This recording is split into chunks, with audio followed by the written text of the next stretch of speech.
Assalamualaikum warahmatullahi wabarakatuh. Berjumpa kembali dengan Friendly Supristian Channel, channel yang selalu memberikan informasi dunia ASN, baik itu PNS maupun P3K, dan berita-berita terkini yang ada di negara Indonesia. Pada kesempatan hari ini saya akan menampilkan terkait pernyataan Profesor Zudan untuk proses NIP ASN, baik itu PNS maupun P3K. Jadi simak baik-baik videonya.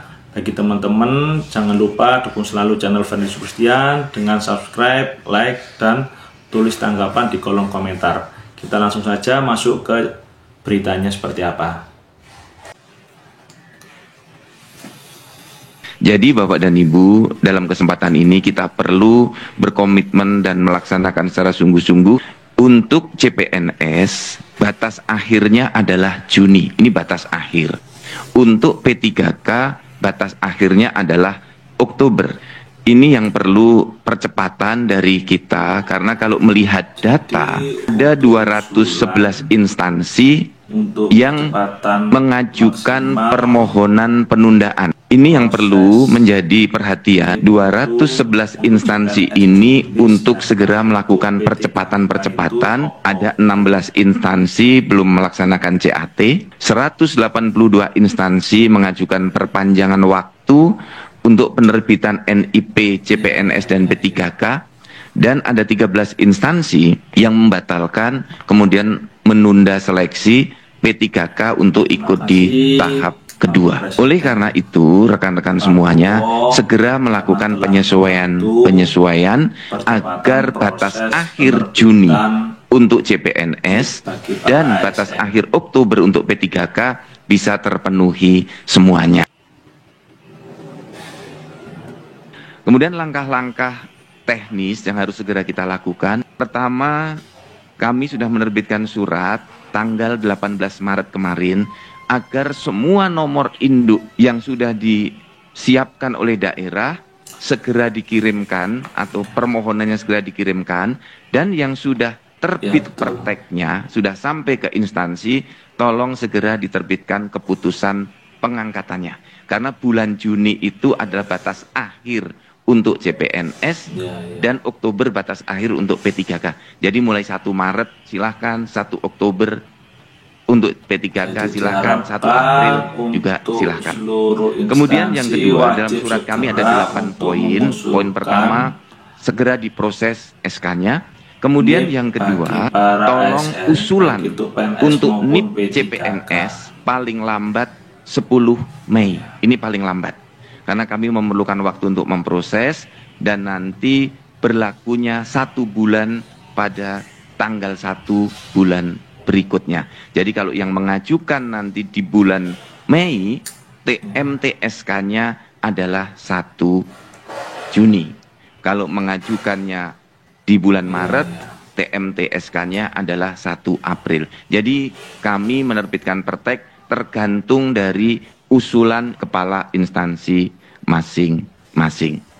Kemudian apabila ada yang Bapak dan Ibu sudah mengajukan usulan penerbitan NIP di bulan Februari dan di Maret ini belum selesai, misalnya nanti ada belum selesai, kami masih punya ada waktu, Bapak dan Ibu menerbitkannya tetap tanggal 1 Maret.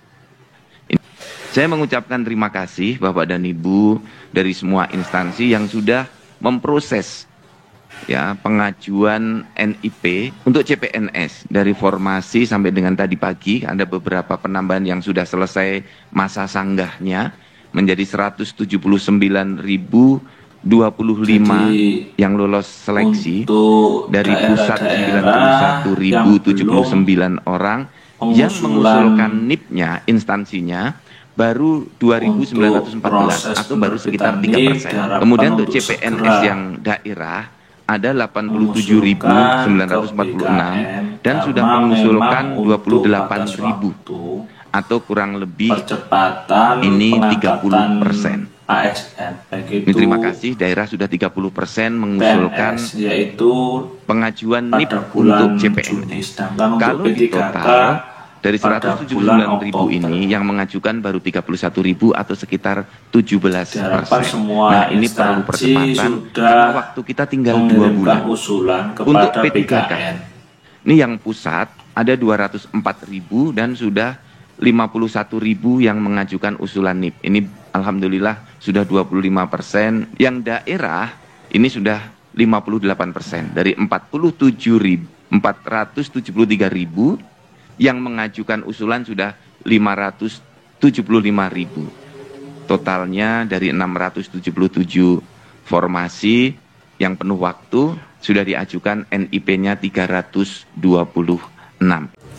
Seperti yang disampaikan oleh Profesor Zudan, bahwa untuk masing-masing instansi, baik itu daerah maupun kementerian, diharapkan untuk segera mengusulkan penerbitan NIP bagi para seluruh ASN yang sudah diterima ke BKN, karena memang sesuai dengan instruksi Bapak Presiden Prabowo bahwa untuk pengangkatan CPNS itu maksimal di bulan Juni, sedangkan untuk P3K itu di bulan Oktober.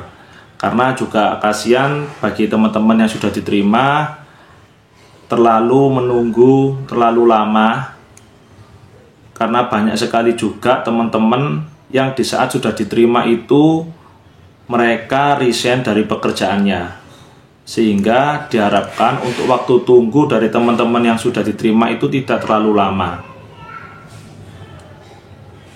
Mungkin demikian informasi yang bisa saya sampaikan.